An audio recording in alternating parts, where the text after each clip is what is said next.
కొల్లు రవీంద్ర అనే నేను శాసనం ద్వారా నిర్మితమైన భారత రాజ్యాంగం పట్ల నిజమైన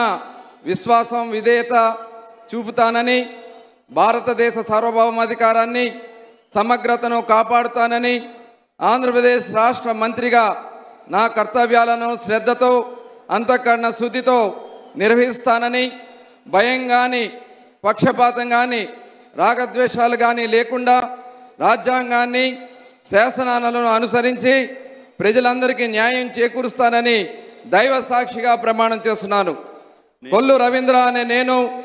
ఆంధ్రప్రదేశ్ రాష్ట్ర మంత్రిగా నా పరిశీలనకు వచ్చినా లేదా నాకు తెలియవచ్చిన ఏ విషయాన్ని నా కర్తవ్యాలను సక్రమంగా నిర్వహించేందుకు అవసరమైన మేరకు తప్ప ప్రత్యక్షంగా కానీ పరోక్షంగా కానీ ఏ వ్యక్తికి లేదా వ్యక్తులకు తెలియపరచనని లేదా వెల్లడించనని దైవ సాక్షిగా ప్రమాణం చేస్తున్నాను.